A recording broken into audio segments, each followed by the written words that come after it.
السلام علیکم ورحمۃ اللہ۔ روزانہ اسلامی تاریخی واقعات کے ویڈیوز دیکھنے کے لیے اس ویڈیو کو لائک اور چینل کو سبسکرائب کریں، شکریہ۔ قشیری رحمہ اللہ کہتے ہیں کہ ایک کفن چور تھا، چنانچہ ایک عورت کا انتقال ہوا۔ جب اس کو کفنا کر لوگ قبر تک لے گئے تو کفن چور نے بھی شرکت کی۔ اس کی شرکت کی وجہ یہ تھی کہ قبر کی شناخت کر کے رات میں قبر کود کر کفن چرانے میں آسانی ہو۔ جب لوگ دفن کر کے واپس آ گئے اور رات ہوئی تو کفن چور نے قبر کو کھودا۔ جب لاش نظر آئی تو اچانک عورت بول پڑی، سبحان اللہ، ایک بخشا ہوا شخص بخشی ہوئی عورت کا کفن چرا رہا ہے۔ کفن چور چونک پڑا اور کہنے لگا، اے عورت، یہ تسلیم ہے کہ تیری مغفرت ہوئی ہے، لیکن میں کیسے مغفور ہو گیا؟ عورت نے کہا، اللہ تعالیٰ نے میری مغفرت فرمائی اور ان لوگوں کی بھی مغفرت فرمائی جن لوگوں نے مجھ پر نماز جنازہ ادا کی تھی، تو بھی نماز جنازہ میں شریک تھا۔ یہ سن کر کفر چور نے ارادہ ترک کر کے مٹی برابر کر دی اور پھر ایسی توبہ کی کہ صالحین کے گروہ میں اس کا شمار ہونے لگا، اور لوگوں کی عبرت کے لیے یہ واقعہ خود اس نے اپنی زبان سے لوگوں کو سنایا۔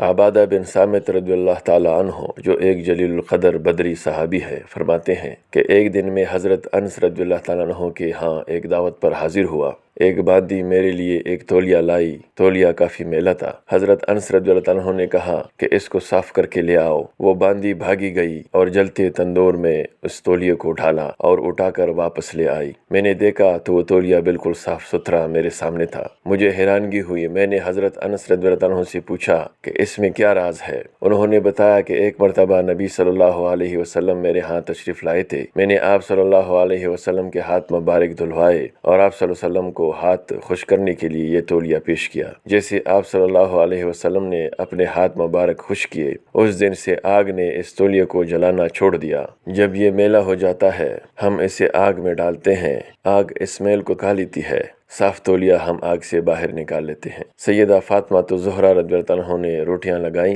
نبی صلی اللہ علیہ وسلم نے بھی ایک دو بنا کر دی۔ کافی دیر کے بعد جب سب لگ گئیں تو حیران ہوئی کہ اس میں سے ایک دو پک ہی نہیں رہیں۔ اسی طرح آٹے کا آٹا موجود ہے۔ نبی صلی اللہ علیہ وسلم نے پوچھا، بیٹا کیا ہوا؟ عرض کیا، حضور صلی اللہ علیہ وسلم، دو تین روٹیاں ایسی ہیں جو پک نہیں رہیں۔ فرمایا، ہاں، یہ وہی روٹیاں ہوں گی جن پر تیرے والد کے ہاتھ لگ گئے ہیں، اب آگ اس آٹے پر اثر نہیں کر سکتی۔ تو نبی علیہ السلام جس چیز کو چھو لیتے تھے اس پر یوں اثرات ہو جاتے تھے۔